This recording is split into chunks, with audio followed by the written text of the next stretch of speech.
10 ఏళ్ల నుంచి తెలంగాణలో కేసీఆర్, కేంద్రంలో మోదీ అధికారంలో ఉన్నప్పటికీ సమస్యలు పరిష్కారం కాలేదన్నారు సీఎం రేవంత్ రెడ్డి. ఏడాదికి 2 కోట్ల ఉద్యోగాలు ఇస్తామని చెప్పి ఒక్క ఉద్యమం కూడా ఇవ్వలేదన్నారు. హైదరాబాద్కు కొత్త మెట్రో రైలు అడిగినా ఇవ్వలేదన్నారు.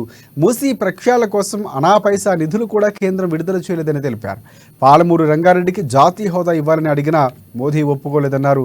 రిజర్వేషన్ల రద్దుపై మాట్లాడితే ఢిల్లీ నుంచి పోలీసులు పంపించారన్నారు.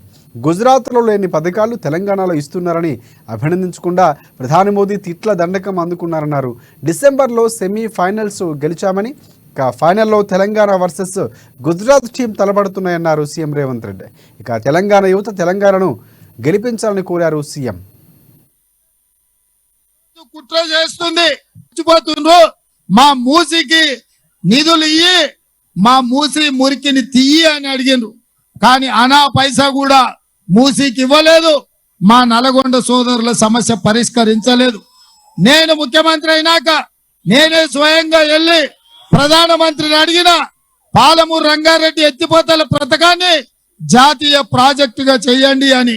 అది కూడా మనకి ఇయ్యలే. ఇవాళ ఏది అడిగినా తెలంగాణకి ఏమి ఇయ్యలే. కానీ తెలంగాణకు వచ్చి ఇవాళ మనల్ని దిచ్చిపోతున్నాడు. ఒక ప్రధానమంత్రిగా నరేంద్ర మోడీకి న్యాయమా అని నేను అడుగుతున్నా. ఇదే కాదు, నిన్న మన కొన్ని విషయాలు నేను లేవనెత్తిన. బీజేపీ ఈ రోజు కుట్ర చేస్తుంది. ఎస్సీ, ఎస్టీ, బీసీ, మైనారిటీ రిజర్వేషన్లు రద్దు చేస్తామని చెప్తున్నారు. అందుకే రిజర్వేషన్లు రద్దు చేయొద్దని నేను లొల్లి పెట్టి కొట్లాడితే నిన్నటికి నిన్న ఢిల్లీ పోలీసులతోని ఢిల్లీలో కేసు కట్టి గాంధీ భవన్ కు ఢిల్లీ నుంచి పోలీసులను పంపించాడు. నేను అడుగుతున్న మా యువకుల్ని, 10 ఏళ్లు చంద్రశేఖర్ రావు ఇట్లనే కేసులు పెట్టిండు, కార్యకర్తల్ని కొట్టిండు, మన ఆస్తులు విధ్వంసం చేసిండు. మన కార్యకర్తల ప్రాణాలను చంద్రశేఖర్ రావు పొట్టన పెట్టుకున్నాడు. చూసిండ్రు మన కార్యకర్తలు ఓపిక నశించి మొన్న జరిగిన డిసెంబర్ ఎన్నికల్లో చంద్రశేఖర్ రావును బండకేసి కొట్టిండ్రు. 100 మీటర్ల గోతి తీసి పాతి పెట్టిండ్రు.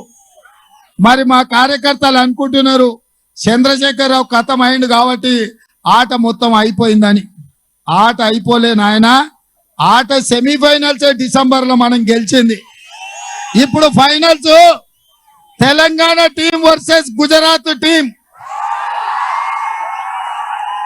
తెలంగాణ టీం కు రాహుల్ గాంధీ, రేవంత్ రెడ్డి కెప్టెన్ అయితే గుజరాత్ టీం కు నరేంద్ర మోడీ, అమిత్ షా కెప్టెన్. నేను ఇప్పుడు అడుగుతున్న మా 4 కోట్ల తెలంగాణ బిడ్డల్ని, ఈ ఫైనల్స్ లో గుజరాత్ గెలుస్తుందా, తెలంగాణ గెలుస్తుందా? తెలంగాణ గెలిపించుకునే బాధ్యత మన తెలంగాణ యువకుల మీద ఉన్నది కదా. అందుకే ఇవాళ నరేంద్ర మోడీ ఈ ఆటలో గెలవలేనని తెలిసి, తెలంగాణలో సీట్లు రావని తెలుసుకొని పోలీసులను పంపించాడు. ఆయనకు మొదటి నుంచి అలవాటు ఉంది. ఈడీ, ఇన్కమ్ ట్యాక్స్, సిబిఐలను పెట్టి భయపెట్టేది. మర్చిపోతుండ్రు. మా మూసీకి నిధులు ఇయ్యి,